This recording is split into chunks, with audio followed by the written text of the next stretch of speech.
Dear Batman, a few weeks ago, my younger sister was diagnosed with muscular dystrophy. Everyone in my family cried. That is, everyone except my sister. She just smiled. She always smiles. She smiles no matter what's going on in her family. Some kids at school call her retarded, but Mom says they're wrong. She's just mentally challenged. I asked Mom if there was really a difference. I was just wondering if you had anything that could maybe help. I mean, you have all those gadgets up in Gotham City. If you'd help any way, I know we would appreciate it. Your friend, Raymond. When we were younger, we all had a hero. For Raymond, his is Batman. Everything he does is to a standard where Batman would be proud. But then his life starts falling apart whenever his sister gets diagnosed with muscular dystrophy, has to deal with her own mental problems. He also has to go with his own problems, which is his depression, which is slowly tearing him apart. He writes letters to Batman, hoping that eventually something will make its way out. They all start with Dear Batman by Jake Barton. Do you ever cry? I only ask because lately I've been crying a lot. And not just because of my sister, but that makes me cry too. I can't stop myself sometimes. I'll just be sitting at my desk in school, going over vocab words or math problem, and then bam! My shirt is wet, my eyes are red, and I try to hold back tears, but that only makes it worse. Usually some girl in my class will slip out of her desk and tell the teacher. That's when the teacher quietly walks up to my desk, taps me on the shoulder, and asks me to go to the hallway. She asks if there's anything she can do for me, and she tells me to get a drink of water, go to the restroom for a few minutes. I think she called my parents, but they haven't said anything about it yet. Your biggest fan, Raymond. P.S. Just so you know that I'm not making any of this up, the two little spots on this letter aren't where I spilled something. They're my tears. I was hoping they'd disappear after they dried up, but unfortunately they stay in the letter. I was going to apologize for them, but then I thought, hey, Batman's human too, right? Dear Batman, last Halloween my sister and I dressed up as a superhero. She went as Wonder Woman and I went as you, Batman. Mom doesn't so we both had to wear store-bought clothes. The masks were really uncomfortable and the rubber bands holding the mask kept breaking, and everyone said we looked just like real superheroes. Whenever anyone asked my sister if she saved anyone tonight, she would just laugh and say, Candy? I think everyone knew she didn't want anything named Candy, but she just wanted some candy corn or a miniature candy bar. She would hold out her plastic orange pumpkin and smile. I'm sure most strangers just thought she was shy. Wearing her mask, they couldn't see her facial expression. No doubt she was smiling under her mask. If she wasn't wearing the mask, I'll bet they would have realized how odd and disformed her face really looked. Why do grown-ups always act different when they find out someone isn't who they really thought they were? Just wondering, Raymond. Dear Batman, Mom and Dad insisted I do something fun. They said I need to go out and socialize more often. So I went to a party last Friday night. Everyone was playing Truth or Dare. When it was my turn, I chose Dare. Nick dared me to kiss either Melissa or Hannah.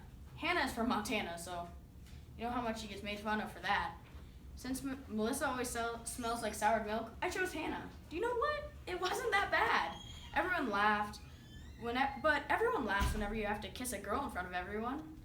Do you ever play Truth or Dare?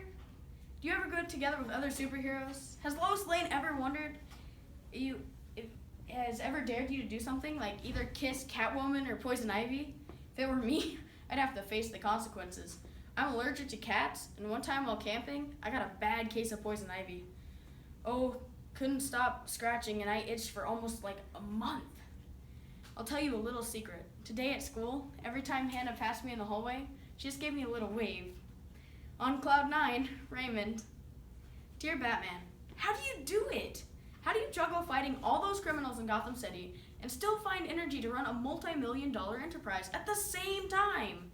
Does it depress you to ever think that one time you put one criminal behind bars, another one just pops up and takes his place? Doesn't that depress you? I wish I knew a magic potion that could make my sadness go away. You know, like how Poison Ivy and Catwoman sometimes try to come up with some sort of potion to make you fall in love with them? I know they're not nice women and can cause a lot of grief, but do you think one of them might make a potion that would help me feel better? Next time you catch one of them and put them behind bars, will you ask them for me? Thank you, Raymond. Dear Batman, I think one of my teachers might have called my mom. Lately, as soon as I get home from school, my mom asks me if I had a good day.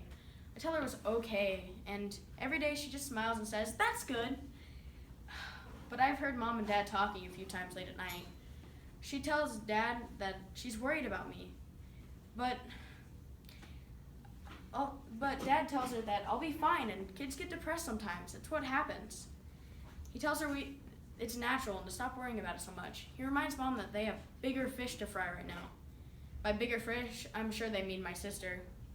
I ain't bothering you because I know you have whales to fry. What, the Joker, Catwoman, the Riddler, and the Penguin always causing you trouble. It's a wonder you even have time to read my letters. You make time for everyone. Be sure to take a little time for yourself, okay? It's true I worry about my little sister, but I worry about you too. Yours truly, Raymond. Dear Batman, have you ever wondered why all the bad people in the world are so mean? Do you think being mean is all they know? They didn't realize they could be anything in the world? Maybe they don't know that they don't have to be a bad guy who ruins Gotham City. They could be anything they wanted to. Obviously, they like to trick people. Maybe they could be a stand-up comedian or a magician. And maybe they could even try out being one of the hosts on those shows that prank people. I've been thinking about this a lot. Dad says possibilities are endless. He says it's just a matter of two things. Find your passion and your potential. So that's what I'm going to do. Find my passion and my potential. Who knows? Maybe I'll find my passion and won't be sad all the time. Thinking optimistically, Raymond. Dear Batman, I found it right under my nose this whole time. I started writing another letter and bam! There it was, my passion. When I get older, I'm going to move to Gotham City and help you fight crime. Now that Robin is not around anymore, I could be a big help. There certainly seems to be enough bad guys. And Alfred wouldn't even have to make a new suit because I could use Robin's old one, unless he took it with him, of course. But my name starts with an R. Your future crime fighter, Raymond with an R. Dear Batman, today at school, I couldn't stop crying. It got so bad the teacher walked me down to the school nurse and called my parents. While I rest on the plastic cot in the nurse's office, my mom came up to the school and talked to the nurse and the principal. Before I knew what was happening, I got to leave school early. Mom took me to go get ice cream, and she told me how nice it was getting to spend some time with me alone. After dinner, Mom and Dad took me to the living room and asked me a bunch of questions, but no matter how many questions they asked me, I just didn't have answers. Confused, Raymond. Dear Batman, my parents took me to see the doctor today. I wasn't sick or anything, but they thought we could see if there's anything that could be done about my mood swings. When I got to the doctor's office, I almost dropped my jaw. When the doctor looked identical to Alfred. I'm not kidding. He kept asking me if I was looking for something, and I just kept looking around the room, looking for a secret doorway or something. I thought you might jump out and surprise me too. We talked for a long time. Told him about my sister and how I wanted to be a crime fighter one day.